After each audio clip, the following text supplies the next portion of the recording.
Voilà, donc Bezrat Hashem, on en est. Masechet Baba Batra, Daf Kuf Samer He, Amoud Bet, à la Mishnah. Donc on avait fini la première Mishnah du Perek Get Pashut. Là maintenant, on en est à la deuxième Mishnah. Donc, dernier Perek de la Masechet. On approche de la fin de la Masechet. On espère, comme on a dit dimanche soir, Bezrat Hashem aussi. En tout cas, on va essayer d'avancer aujourd'hui un petit peu plus pour. Normalement, c'est pas très long, donc ça doit être jouable. Pour finir à temps pour dimanche soir le Sioum, quoi.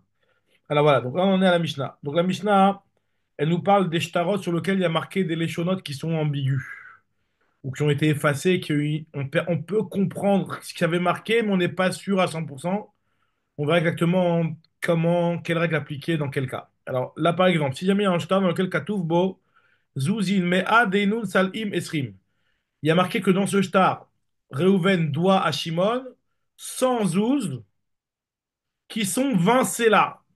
À savoir que normalement, 112, c'est 25, c'est là. Oups là, il y a Youssef qui rentre. Une seconde. Voilà. Voilà. Shavuotov, Youssef, voilà, on vient de démarrer un instant. La Mishnah, Samer Tov. et Amoudbet. Ça va? Ça va et toi? Ça a été Shabbat? Magnifique. Bon, Hachem. Baruch Hashem, Baruch Hashem. Bon, Hachem, on a kiffé hier soir avec Asher. Ah, sympa! C'est Alors, bien. en tout cas, euh, la Mishnah elle nous dit comme ça. On démarre la Mishnah, Kouf Samer et Amoudbet en bas. La Mishnah elle nous dit que si dans un shtar, il y a marqué un lashon qui est ambigu parce que il est erroné, dans le sens où il y a marqué par exemple 112 qui sont 20 là, alors que normalement 112 c'est 25 là, puisque dans chaque là il y a 4 dinarim, il y a 4 zouz, dinar et kesef.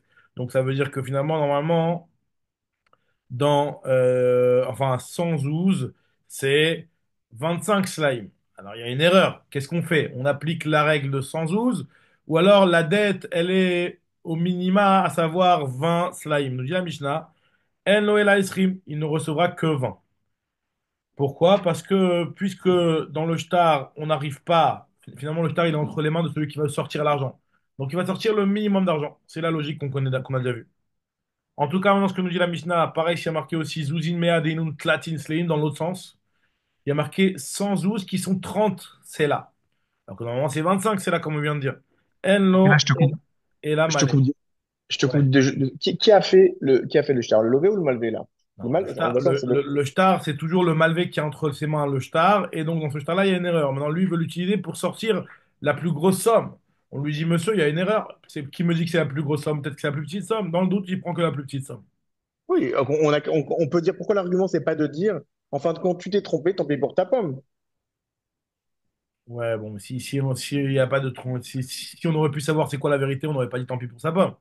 Là, Et là, c'est bon, l'idée. Il ok. n'y a pas de tant pis pour sa pomme. Si le type, il lui doit 25, il va pas prendre que 20. Bon, donc, c'est-à-dire que là, la raison pour laquelle on dit que, vu qu'on n'a pas d'informations, dans le doute, Amotsimicha Vero ala Varaya, donc finalement, tu ne prendras que 20. Dans le deuxième cas, il y a marqué 30 ou 112, bah, il prendra 112, à savoir le mané, donc à savoir 25 slime, mais pas 30. C'est ce que nous dit la Mishnah ici. Zuz min mea deinut latin slime, en lo la mané. Pareil aussi, nous dit la Mishnah, si jamais maintenant dans un shtar, il y a des endroits qui sont effacés. Et par exemple, il est marqué dans un shtar, kesef zuzim de inun. 112 qui sont trois petits points. Maintenant, il n'y a pas marqué combien de zouzines, il n'y a pas marqué combien ça fait en slime, donc tout est effacé. Nous dit la Gemara, Venimchak. La Mishnah nous dit que ça a été effacé. En pachot mishtaim. Donc s'il y a marqué zouzine, c'est qu'il y avait au moins deux zouz. Et donc c'est possible qu'il y en ait plus que deux zouz. Mais en tout cas, il y a au moins deux zouz puisqu'il y a marqué zouzine au pluriel. D'accord? Et là, dans ce cas, on va considérer toujours que la main du malvé, elle est yado à la tartona. Et on va considérer qu'il ne pourra encaisser que deux zouz. Pareil aussi, s'il y a marqué kesef slaim deinun, il prendra que deux slaim. Benimchak en pachot mishtaim. Darkonot, pareil aussi, s'il y a une autre monnaie qui est Darkonot. Des Inun, il y a marqué comme ça, il y avait Nimchak, En, Pachot, Mishtaim, la même chose. Dès que c'est marqué au pluriel, il aura au moins deux. Pas plus que deux, mais au moins deux. Continue la Mishnah. Et elle nous dit que Im Katu, maintenant la Mishnah elle te parle d'un cas où il y a une contradiction dans le shtar, mais vraiment une grosse contradiction. entre ce qui est marqué en haut du shtar et en bas du shtar, dans le texte du shtar au début et à la fin. Donc là, pas dans la dernière ligne, parce que comme on avait déjà vu qu'on n'apprenait pas de la dernière ligne, mais dans la fin du shtar, avant d'arriver à la dernière ligne, il y avait marqué une phrase qui a l'air de contredire ce qu'il y avait en bas.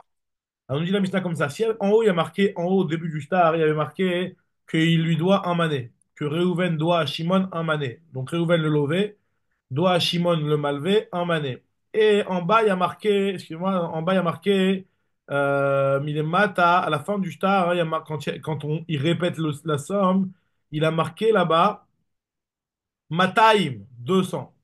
Donc, nous dit, alors, il y a une grosse contradiction. Ou alors l'inverse, Milemala Mataim ou Milemata Mané. On va se poursuivre quoi? À Kol Oler Acharatarton. Que ce soit la Kula ou que ce soit la Khumra, on voit ce qui est écrit à la fin. Si c'est marqué en dessus, au-dessus Mané et en bas Mataim, Mataim, on donnera Mataim. Si c'est l'inverse, on donnera Mané. Pourquoi? Parce qu'on dit que sûrement au début il s'est trompé et il a réparé dans la fin du shtar. Ce qui prend le plus de valeur, c'est ce qui a été écrit dans la suite.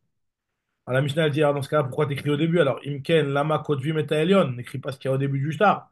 Puisque de toute manière, ça compte pas, tu me dis que ce qui compte, c'est plus que ce qui est marqué vers la suite. Donc, il y a Gemara, chez Im Timachek Otachat Mina Tarton, Yilmad Mina Elion. Pourquoi on a quand même besoin d'écrire le haut du shtar? C'est pour que si jamais il y a une mechika dans ce qui est en bas, qui doit normalement nous donner nous apprendre exactement la somme qui est due, s'il y a une mechika, eh ben, là, excusez-moi, s'il y a une mechika, donc dans un cas pareil, on aura au moins l'information sur ce qui a marqué en haut pour nous apprendre à déduire ce qui a été effacé. Très bien. Super. Donc là, c'était la Mishnah. Ah, Mais on peut pas imaginer qu'on Ah, écrit une chose en premier, ouais. et donc c'est ce qu'on a écrit en premier qui est valable, et après on a fait une erreur après. Moi, j'aurais tendance à donner plus d'importance à ce qu'on a écrit en premier ou dernier, non?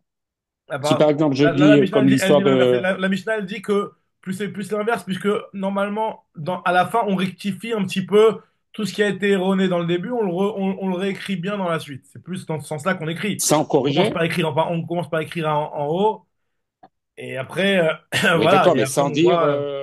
il y a une faute au début. Et donc, donc, ce serait plus logique de dire que la faute, elle est au début et pas à la fin. C'est comme ça que la Mishnah. Je Bon, comprends ce que tu veux dire, je comprends, mais la Gemara, elle comprend, hein. Parce que la Mishnah elle présente là, en tout cas, c'est que le type, on considère que quand il y a une différence entre ce qui est en haut et ce qui est en haut, c'était ouais, erroné, et en bas, il d'accord, s'est corrigé. Ouais, c'est... d'accord. Ah, maintenant, regarde ce que nous dit la Gemara, maintenant, des cas un petit peu similaires. Chérie, Il y a deux braïtot. appelle à nous qu'elle appelle. Pardon? Non, excuse-moi, je parle à ma femme. J'ai Ah, oublié putain. d'enlever le son. En tout cas, ce que nous dit la Gemara, là, maintenant, hein, Tanoura Banane, la Gemara nous apporte une braïta qui va parler un petit peu de l'échonnotes qui sont marquées sur le shtar et qui sont pas assez claires. Par exemple, il y a marqué dans le shtar que Reuven a emprunté Kesef. Kesef. Maintenant, il n'y a pas marqué combien de Kesef, mais alors dans ce cas-là, En Pachot mi dinar Kesef. Au moins un dinar de Kesef, une pièce qui est la pièce de Kesef officielle, qui est le dinar Kesef, c'est ça qui est dû. Ok. Maintenant, s'il y a marqué Kesef dinarim, donc il y a marqué le mot dinarim, ou alors il y a marqué le mot dinarim kesef. Dans ce cas-là, on va dire que vu qu'il y a un lashon rabim ici, en pachot mishne dinarim kesef. Il y a au moins deux dinarim de kesef. Donc ça, c'est le lashon au minima. Toujours, on explique, on interprète au minima, mais comme c'est marqué au pluriel, donc il y en a moins deux. Maintenant, s'il y a marqué kesef bedinarim, alors là, la chenille est déjà un petit peu plus complexe. Il y a marqué Kesef Bedinarim. Je te dois de l'argent, mais en dinarim. Ça veut dire quoi, je te dois de l'argent, mais en dinarim? Le Kesef, c'est lui-même des dinarim. Ça veut dire quoi, du Kesef en dinarim? Forcément, c'est ce qu'on dit que ça fait référence à, à des dinarim de Zahav. Il lui doit un dinar de Kesef en Zahav. En pachot mi. Ah non, Mechila. Kesef Bedinarim. En pachot mi beshne dinarim dehav. Kesef, c'est-à-dire que puisqu'il y a marqué dinarim au pluriel, donc ça veut dire qu'il doit lui donner le kesef d'une valeur de 2 dinarés zahav. On va expliquer ça dans la Gemara juste après. Comment exactement on interprète cette phrase-là. En tout cas, ce que nous dit la Mishnah, la Gemara elle va essayer d'interpréter ça. Elle nous dit voilà, tu m'as dit dans la Braïta que kesef, en parole midinar kesef. T'as qu'à dire que quand il a parlé de kesef, il voulait dire un petit morceau de métal, un petit morceau d'argent, quoi, pas une pièce. Nous dit la Gemara, on parle d'un cas où il a dit matbea. Amarabi al-Hazar. Dirtiv B, dans le shtar, il y a marqué que Matbea, c'est une pièce d'argent. Donc là, effectivement, on ne pourra pas dire que ça fait référence à un asra, à un lingot d'argent. C'est pas un lingot d'argent, c'est une pièce d'argent. Maintenant, on dit Agmara, pourquoi on dit pas que c'est des proutotes, des proutotes? Peut-être lui, quand il a dit Kesef, c'est une proutate Kesef. D'où on sait que finalement, il fait référence au dinar de Kesef, qui est quelque chose qui est un petit peu plus important. On dit Agmara, Rama Papa, Beatra delo sage prite de Kaspa. Dans un cas où on n'a pas l'habitude d'utiliser des proutotes qui sont faites en Kesef. Normalement, les proutotes, ils sont toujours en nécrochette. Comment on appelle ça, nécrochette? En cuivre. D'accord? En cuivre ou comment on dit en français? C'est ça le cuivre, hein? Donc en bronze? Ouais, Non, ouais, en cure, en cure, en cure. en cuivre, ok. En tout cas, comment on appelle ça? Donc vu que en général on ne fait pas de proutot en KSF, même si ça peut exister, mais vu que c'est rare, quand il a parlé, quand il a parlé de KSF, il a fait référence à un dinar KSF. Deuxième braïta, qui est la même chose, mais cette fois-ci l'inverse, avec l'or cette fois-ci. Tanoura banane. Le type qu'il a dit, dans son shtar, il y a marqué Dehav, de l'or. Donc il doit donner au moins un dinar d'or. En pachot mi dinar zav. Mi dinar Dehav. Dehav, c'est zav. Nous dit la Gemara dans la Braïta, s'il y a marqué Dehav dinarim, il doit payer de l'or en dinarim. Ça veut dire des dinarim de zav. Dinar et zav. Dinarin Dehav. Ou alors il y a marqué encore, s'il y a marqué dinarim Dehav, En pachot mishne dinarim Dehav. Il doit payer au moins deux dinarim shel zav. Maintenant, s'il y a marqué Dehav Bedinarim, donc de l'or en dinarim, ça veut dire quoi? Là, c'est l'inverse, puisque ça fait des références au dinarim de Kesef. En pachot mi beshne dinarim Kesef Dehav. Il doit donner de l'or en quantité de 2 dinarim de Kesef. Ok, ça c'est un petit peu l'équivalent de la braïta d'avant sur le Kesef. Donc, je dis la Gemara a toujours la même question. Quand tu m'as dit que le type il a dit Dehav, tu m'as dit que En pachot mi dinar Dehav. C'est au moins un dinar en or. Pourquoi tu me dis pas que c'est un morceau un lingot d'or? Eyman Naska, Amar Rabbi Elazar, des katav matbea. Il y a marqué dans le shtar matbea. Alors on démarre le coup Samervav, nous dit la Gemara, t'as qu'à dire prité. Nous dit la Gemara, pourquoi tu me dis pas que lui, il voulait être mitkaven d'être mitraillev des proutotes en zahav? On dit la Gemara, prité des dahava lo avidinche. Les gens, ils faisaient pas des proutotes en zahav. Maintenant, c'est même pas comme les proutotes de Kazakh, on te dit que c'est pas ça dépend de l'endroit, mais là, Bichlal, les proutotes en zahav, personne ne les faisait. Continue la Gemara et elle nous dit comme ça. Nous dit la Gemara comme ça. Zehav bedinarim, en pachod mi beshne dinarim kesef. Kesef, mi pachod mi beshne dinarim kesef zahav. Ça veut dire qu'ils ont donné de l'or en qui a une valeur de 2 dinarim de Kesef. Donc, moi, elle pose la question d'où tu sais que le mot dinarim, ça fait référence à des dinarim de Kesef pour dire qu'il est chayav uniquement la valeur de 2 dinarim de Kesef. Ve'ema dahava pricha. Peut-être que lui, en réalité, sa kavana, quand il a dit dinarim, lui il pensait dinar et zahav. Et quand il a dit du zahav en dinar et zahav, c'est pour te dire la valeur de 2 dinar et zahav en zahav brut. Pricha, c'est du zahav brut on va dire, c'est pas brut, Prira, c'est des débris de zahab, on va dire voilà, du zahab, un petit peu, pas en bijoux, quoi, pas en pièces, pas en bijoux, c'est des shvarim de zahab. Alors, dit Agmara, bitré dinare d'ahab, pourquoi c'est pas ça qu'il a voulu dire? Amara Abaye, yad ba l'ashtara tartona. Le klal, il est tout le temps celui-là, que c'est vrai que c'est possible que c'est ça qu'il a eu comme kavana, mais de lui, d'interpréter son lashon de cette manière-là, hein, ça lui donnerait plus d'argent. Donc toujours on dit que la main du Baal Ashtar, elle est à la Tartona, grâce au principe de Amotzi Mechavero ala Varaya. Très bien. Donc maintenant, l'agma, alors là, il faut corriger la version d'après ce qui a marqué dans la petite Eharot Vetsiunim de côté. Il faut dire Iachi, si c'est comme ça, que de partout on peut interpréter l'interprétation du Baal Ashtar, on va l'interpréter à la Tartona, alors dans la Recha aussi. Pourquoi dans la Recha, tu m'as dit juste avant, dans la Recha où on parlait d'argent, tu m'as dit que si jamais le type il a dit Shne Kesef Bishne Dinarim, tu m'as dit que c'est deux dinarim de Zahav en Kesef. Donc tu vois bien que tu l'as pas interprété la Kula ici. Donc Jagmara Maravashi, Reisha des Katav Dinare. Dans la Reisha, il avait écrit le Lachon de Dinarim qui fait référence à Dinare Zahav. Le mot Dinare fait référence à Dinare Zahav, on va apporter une preuve à ça. Et dans la Sefa, Le problème, c'est qu'il y a marqué le mot dinarim, et pas dinaré, dinarine. Et dinarine, ça fait référence à du kesef et pas du zahav.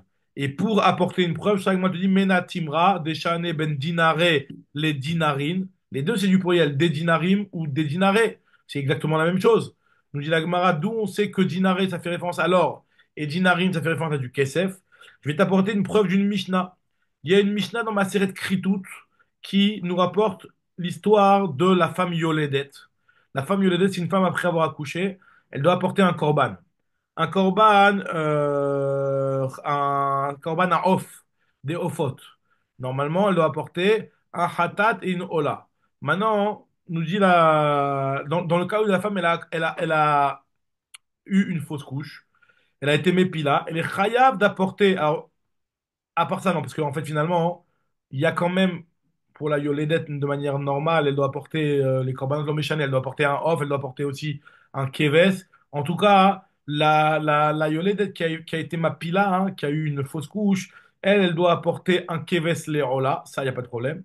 Elle apportera ensuite un tor ou bneyona pour le hatat. Maintenant, si elle n'a pas les moyens, là, elle offrira deux torim, un pour les khatat et un pour les ola.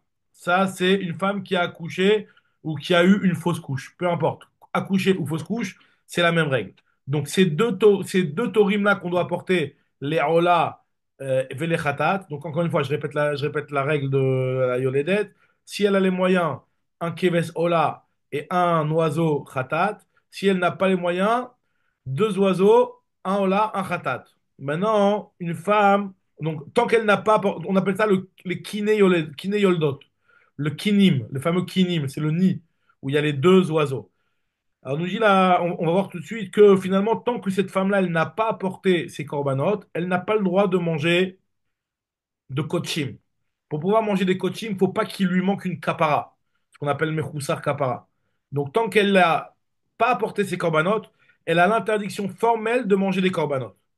Maintenant, une femme qui a eu du sang pendant 3 jours d'affilée, aussi, on va voir que son statut, normalement, si jamais elle est dans une période, donc pourquoi je parle vous allez voir tout de suite pourquoi je parle de ça maintenant. La première chose, c'est la yoledet. Ok, c'est une première chose. Comme je vous l'ai dit, le corban apporté, c'est clair.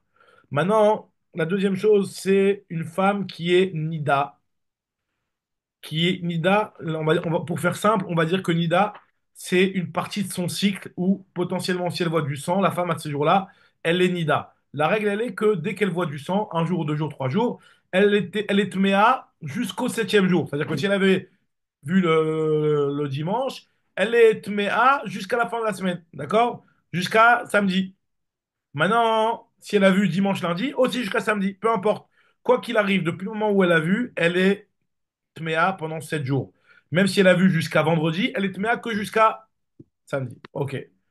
Maintenant, ça c'est la femme Nida. La femme Zava, c'est quand elle voit du sang pendant 3 jours euh, dans la période où elle n'est pas Nida, c'est-à-dire qu'elle a dépassé les 7 jours de Nidout, et il y a 11 jours entre chaque cycle de Nidout. Donc pour faire simple, hein, c'est pas le sujet ici, mais en tout cas, pour faire simple, il y a 11 jours dans lesquels, si elle voit du sang à ce moment-là, elle est considérée comme Zava. Et une Zava, aussi, la même chose. Une Zava, elle doit porter un korban et elle ne pourra pas manger de korbanot tant qu'elle n'a pas porté son korban. Alors maintenant, ici, la Mishnah, dans Kritout, elle nous dit comme ça.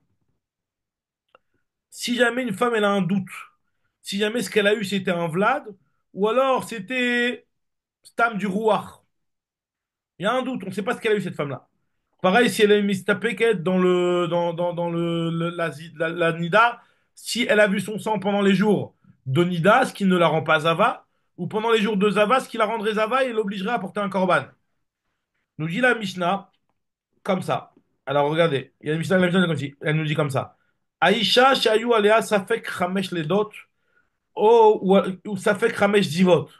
Une femme qui avait sur elle un doute, 5 fois un doute, est-ce qu'elle doit porter un korban yoledet? Ou 5 fois un doute, est-ce qu'elle a été zava? Donc il y a 5 corbanotes potentiellement qui sont en suspens sur elle et qu'elle doit apporter dans le doute. Alors nous dit Donc la, là, je Gemara, pose nous une dit la question. Mishnah, mais via korban echad, elle peut se suffire d'apporter un seul korban Et une fois qu'elle a apporté un korban, elle peut déjà manger des korbanot.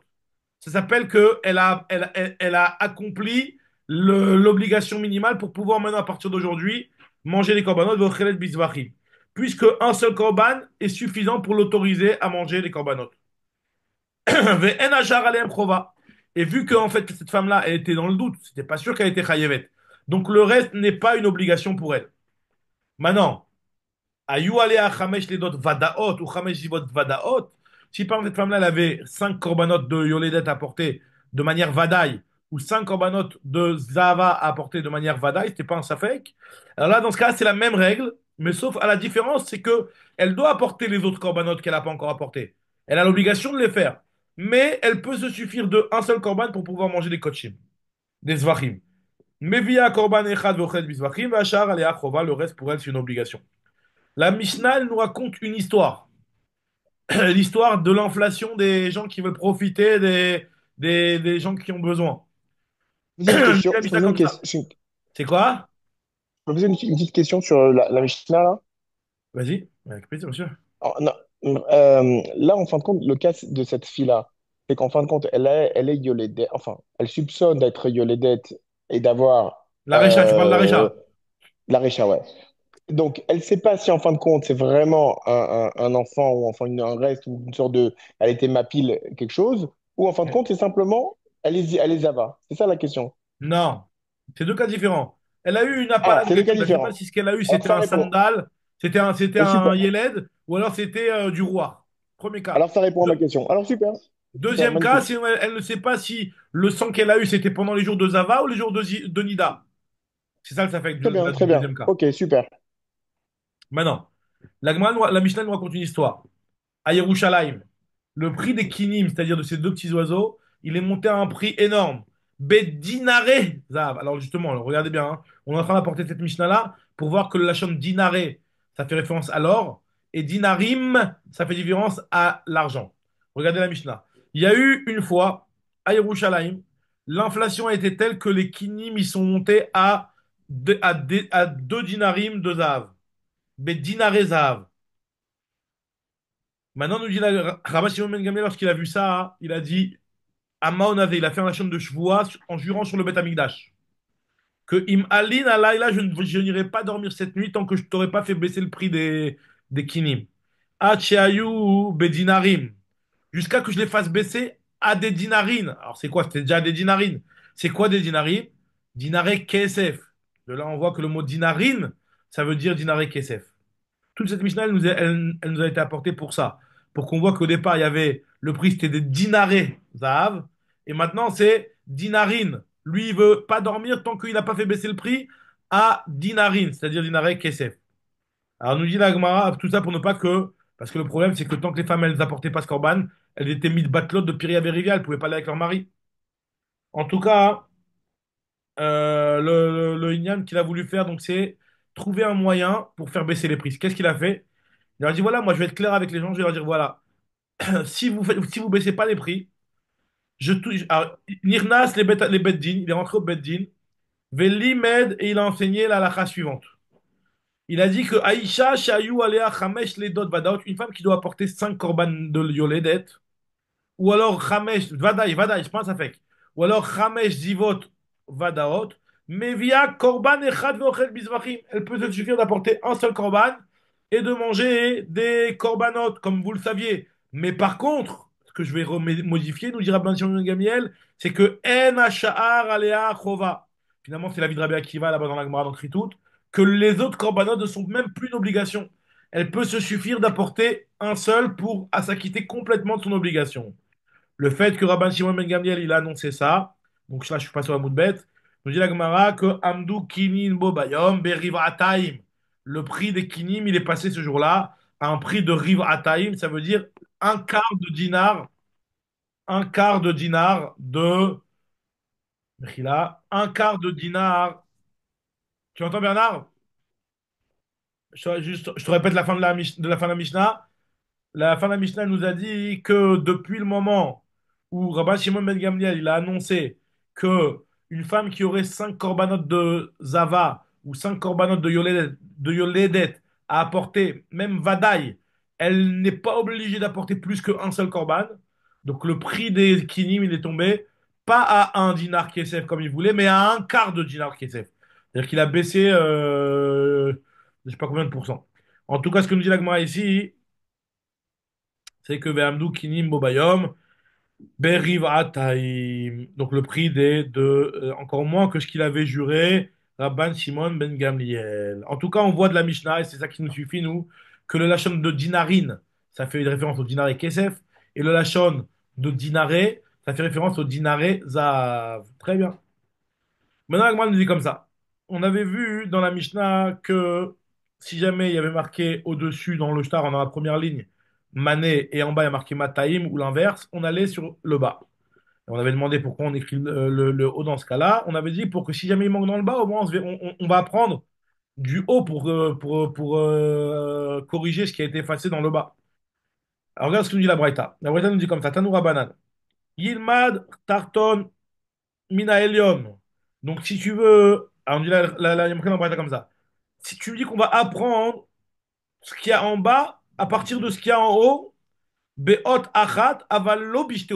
C'est uniquement s'il manque dans la partie du bas une seule lettre et pas s'il en manque deux. C'est-à-dire qu'imagine-toi en bas, la Mishnah donne exemple, la Braïta donne exemple, qui est comme Hanani, Hanan mi Hanani ou Anan mi Anani. Par exemple, il y avait marqué le mot Hanan, donc le nom, ça doit être le prénom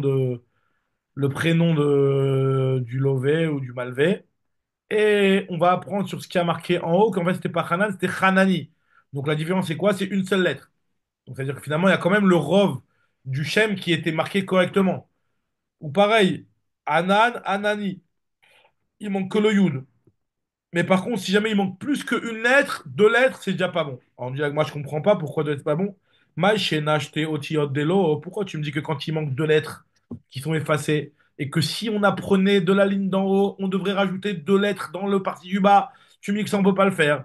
Parce que tu es Rochesh, Dilma, Mitrame, Shem ben Arba otiyot, Avele, Palge, Deshma. Peut-être qu'en réalité, s'il manque deux lettres, et que le nom, c'est un nom de quatre lettres, bah finalement, ça voudrait dire qu'il te manque la moitié du nom. Avele, Palge, Dishma. Ça veut dire que ce qui s'est effacé, c'est, alors si tu veux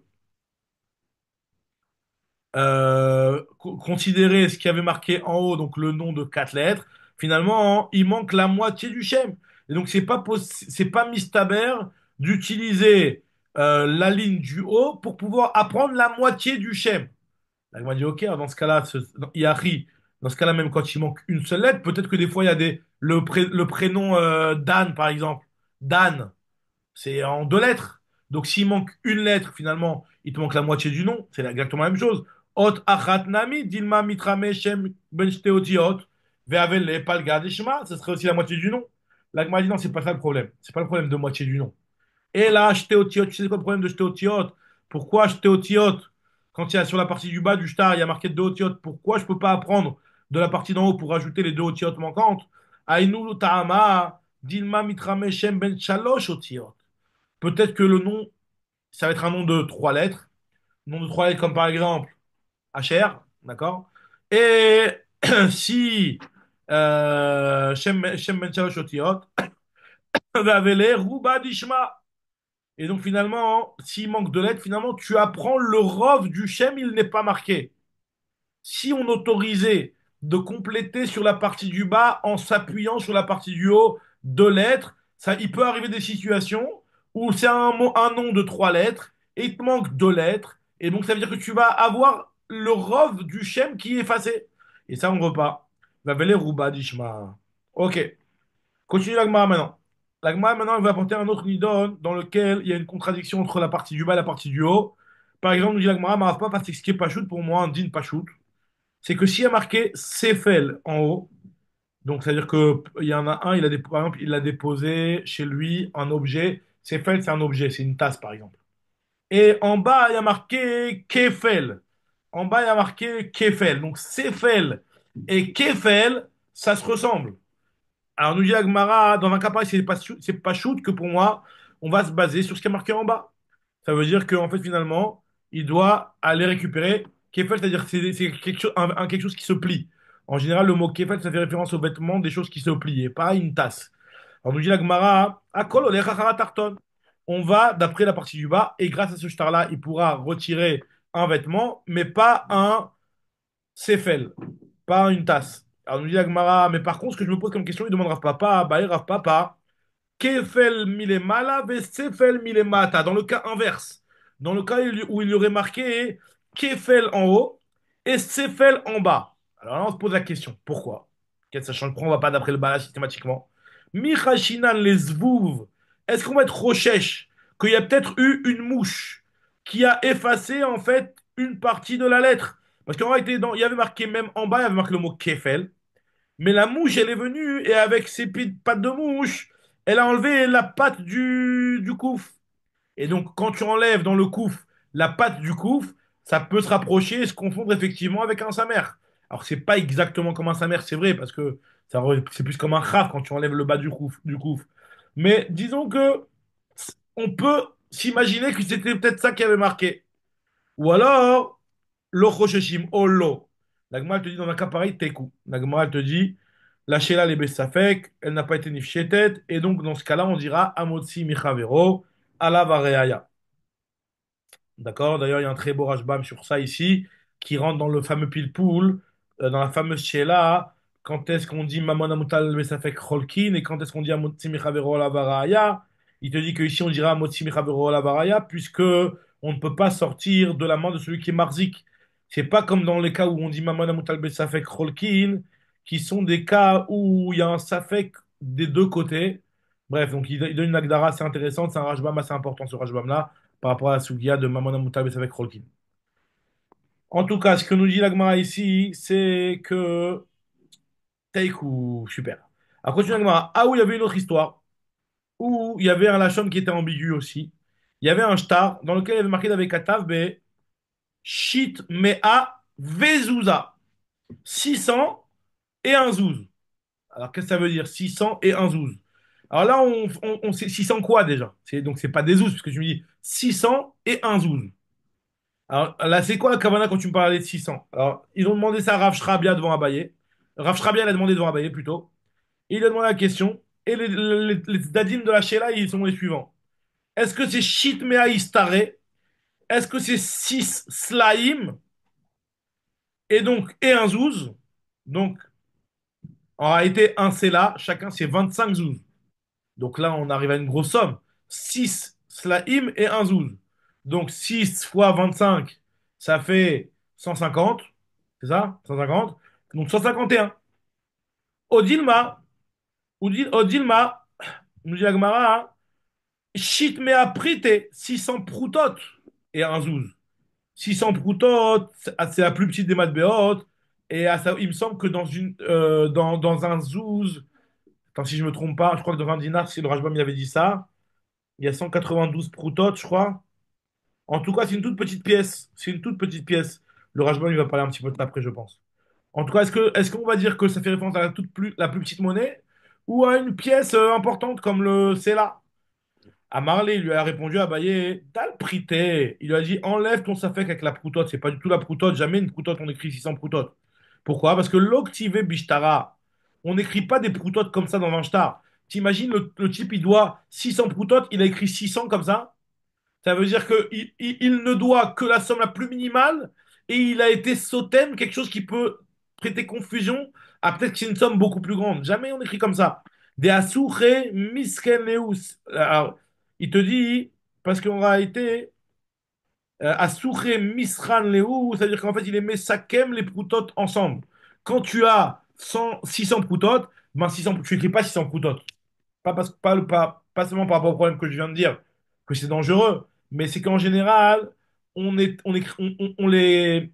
Disons que, comme tu disais, 100 agourotes. 100 agourotes, c'est un shekel, c'est tout. On va pas marquer 100 agourotes. 600 agourotes, tu marques 6 shekels. Tu vas pas marquer 600 agourotes. Donc, pareil, nous dit Agmara ici. Dans les proutotes, les gens, ils n'écrivaient pas les proutotes. Ils étaient mesakem, les proutotes, en pièces plus grandes. Et donc, au lieu d'écrire 600 proutotes, eh ben, on t'écrit que ça fait tant et tant de dinarim. Donc nous dit Agmara, mais de asouche mais sachan lehu, ou mashvele ou zouza, et tu les mets en zouz. Tu les comptes en zouz, shlemim. Parce que voilà, c'est ça, là il dit le Rajbam, que en fait, finalement, dans chaque Zouz, il y a 192 proutotes. Alors, on avait déjà vu une fois le Kheshbon, comment on arrivait à ça. Mais en tout cas, ça veut dire dans chaque zouz, il y a 192 proutotes. Et donc, au lieu d'écrire 600, bah, écris déjà 3 zouz déjà. Déjà 3 zouz, t'as pratiquement 600, il t'en manque 8. 6 zouz et il t'en manque combien? 8 fois 3, il t'en manque 24. 6 zouz et 24 proutotes. Ça fait 600. Au lieu d'écrire 3 zouz et 24 proutotes. T'arrives déjà à 600 proutotes. Donc, qu'est-ce que t'as besoin d'écrire 600 proutotes? Donc, c'est pour ça que c'est sûr que le type, il n'est pas mis de Kaven à 600 proutotes. Alors, My Amrat, qu'est-ce que tu peux te poser comme ça fait par contre? C'est que Shitmea Astiré Vezouza, est-ce que vraiment lui, sa kavana, c'était 600 Slaim et un Zouz? Ou alors, oh, oh, alors là, il y a marqué entre parenthèses, mais bon, 600 zouz et un zouz, quoi. C'est ça qu'on veut dire. Ou alors 601 zouz. Est-ce que c'est 600 slaim et un zouz ou 601 zouz? On dit la Gemara, dans ce cas-là, yad ba la shtar à la tartona, toujours comme on a dit, à Motsimi Chabero la Baraya, celui qui a le shtar, ben, il a yado à la tartona. Et donc finalement, il ne pourra sortir que 601 zouz et pas plus. Et pas, comme on a dit, 600 slaim. C'est énorme. Très bien. En tout cas, ce que nous dit la Gemara ici, c'est qu'on met dans le doute, on dira qu'il y a d'eau à la tartona. Maintenant, la Gemara nous rapporte un renseignement, toujours concernant la falsification des shtarot. Elle nous dit la Gemara comme ça. Amar Abaye, Ayman de Baye, les mihve khatimot yede bebedina. Celui qui veut montrer au beddin sa signature. Ça veut dire qu'en réalité, par exemple, si le beddin il va devoir certifier des shtarot qui sont signés par lui, il va dire, bah, tu sais quoi, je vais vous signer un petit papier à blanc, comme s'il dit, je vais vous signer un chèque en blanc. Parce que c'est pour ça que la Gemara ici elle va nous apprendre que c'est très dangereux, en tout cas à l'époque, de nos jours, il faut savoir quelle valeur ça peut avoir, mais en tout cas, je te régis moi-même de nos jours, mais en tout cas, très dangereux de faire une signature comme ça sur un papier blanc et qu'il y a de la place au-dessus potentiellement de rajouter des choses. Donc on nous dit ici quelqu'un qui voudrait présenter sa signature au Beddin. Pour montrer sa signature au Beddin, pour que le Beddin certifie par exemple, il certifie un shtar potentiel. Nous dit moi celui qui veut montrer sa signature au Beddin, lo lichve besof megilta, qu'il n'écrive pas sa signature à la fin du parchemin. Parce que si tu le fais à la fin du parchemin, rien n'empêche une personne mal intentionnée d'écrire au début du parchemin n'importe quoi et t'as signé, c'est bon. Je te 1 million, c'est bon, t'as signé et ta signature. L'oli vechve les sauf megilta, de lo meshkach leu acher, peut-être de peur qu'il y a quelqu'un d'autre qui va le trouver. Vekatav des masik bezouzé, il va dire que tu lui as emprunté de l'argent. D'Etnan, et il y a marqué que, en fait, et il y a marqué en réalité que Tnan am otzi alav ktav yado, shiu chayav lo, si jamais il y a un ktav yad avec la signature de la personne, bon, il n'y a pas de témoin, donc tu vas peut-être pas pouvoir sortir des bnei mais au moins tu peux sortir des biens, des meshuvadim, je veux dire, mais au moins tu peux sortir des bnei shiu chayav lo, gove mine chassim bnei chorim. Il peut encaisser des biens qui sont entre les mains du lové. Si le lové il a des biens chez lui entre ses mains, bah, il peut encaisser de là-bas. Donc finalement, il va perdre, donc c'est très risqué. La Gemara nous raconte que Aou Basbina, il y avait un Basbina. Alors, un Basbina, c'est un percepteur d'impôts. Un Mochez, un type qui travaille dans les douanes. De Atal et Kamé d'Abaye, il est venu devant Abaye. Il a dit à Abaye, il a dit ce type-là à Abaye, je fais voir ta signature à quoi elle ressemble. Amar Nirzelimar Khatimot Yede. Montre-moi un petit peu ta signature. Des Riyatou Abanan, pourquoi il lui a demandé ça? Comme ça, quand il y a des Chachamim qui viennent et qui me disent que tu as fait la demande à ce qu'ils passent gratuitement sans payer la douane, ils me montrent ton papier avec ta signature, je les laisse passer maintenant que je reconnaîtrai ta signature. Il a dit, ok, bah, il y a pas de problème, je vais te montrer ma signature. Il a pris un papier et il a écrit en haut de la page, il a signé en haut de la page, pour ne pas que le type il puisse rajouter potentiellement des choses au-dessus. Alors, qu'est-ce qu'il faisait le Moches? Il tirait le papier pour que Abaye, il lui laisse un petit peu d'espace pour rajouter une magouille. On nous dit la Gemara, des Kiatura Banan Marveleu, Ma'avran Aleu Belo Marcha, je te laisserai passer les Chachamim sans payer le Meches quand ils vont montrer des signatures. Arvalé, il a commencé à Abaye à lui montrer. Beresh Megilta en haut de la page. Avec Kanagid B. Le Moches, ce type-là, là, le Basbina, il tirait le papier pour que la signature d'Abaye soit en bas. Amarle, il lui a dit Abaye, Kvar Kadmucha Rabanan. Les Chachamim t'ont déjà devancé, la magouille, on la connaît, t'inquiète pas, je me ferai pas avoir. Donc il lui a dit, ne te prends pas la tête, je me ferai pas avoir. les Chachamim nous ont déjà appris de ne pas signer en milieu de page. On doit signer en haut de la page si on veut montrer une signature qui n'a pas d'implication et pour ne pas qu'on se fasse arnaquer. Autre chose dans le Gemara, hein, elle nous rapporte un dîme qui est marqué concernant le risque de ziouf aussi. Amar Abaye, Abaye te dit qu'un type qui écrit un sroum kesef sur un shtar, mitlat va deser, de 3 à 10. Alors le problème c'est que tlat, shalosh, qu'est-ce qui t'empêche que le type il complète shloshim? Tesha, qu'est-ce que le type l'empêche d'écrire Tishim? Khamisha, Khamishim. Khamesh, Khamishim.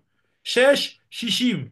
Donc, il y a un risque de falsification que quelqu'un de mal intentionné vienne rajouter Yud même. Alors, nous dit la Gemara, c'est pour ça qu'il a dit à Abaye, à partir de 3 jusqu'à 10, parce que 2 il n'y a pas.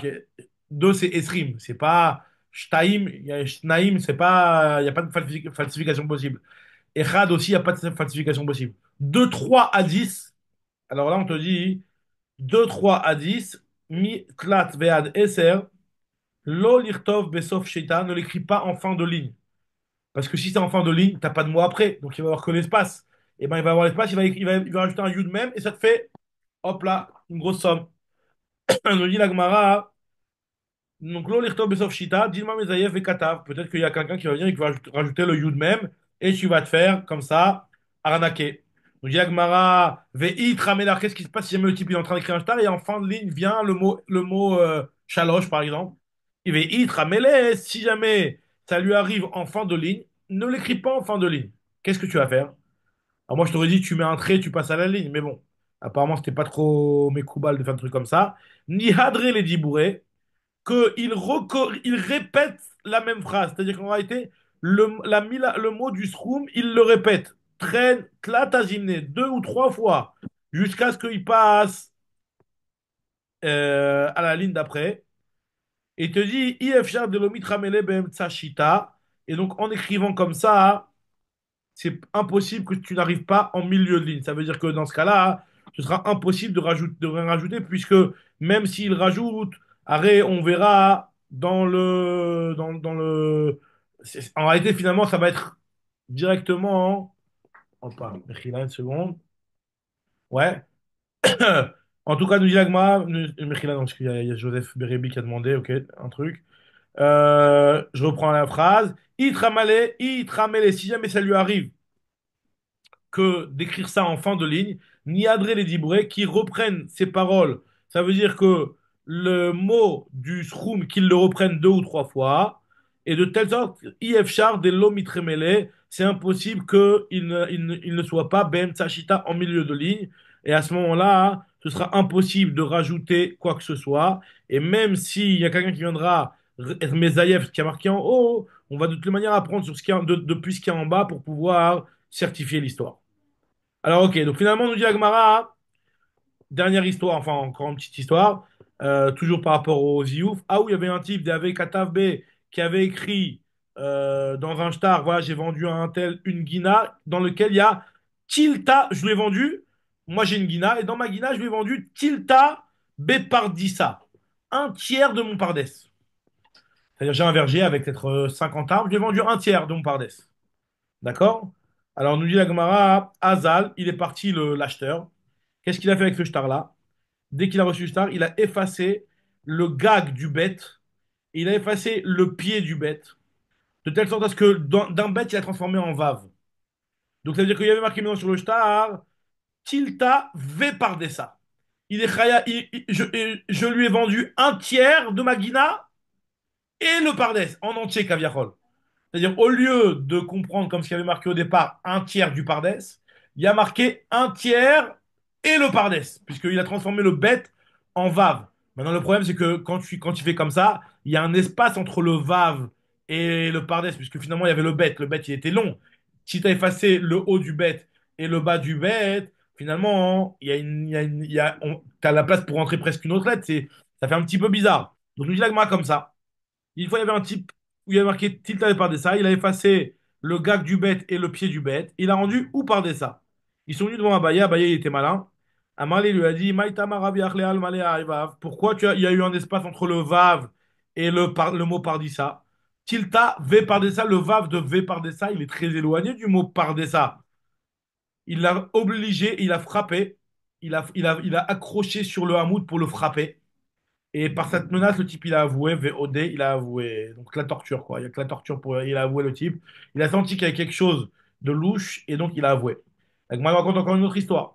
Ah, où il y avait un type, Davé Katif B, qui avait écrit sur un star Menat. Menat, c'est-à-dire une part de terrain. Menat, Reuven, ve Shimon, Ahai. Donc la part de Reuven et de Shimon, mes frères, ils me l'ont vendu. Ok? Donc j'ai acquis la part de Réhouven et de Shimon, Achaï, mes frères. Maintenant, le truc, c'est qu'ils avaient un de leurs frères, il s'appelait Achi. Donc le mot Achaï, c'était pour dire mes frères au départ.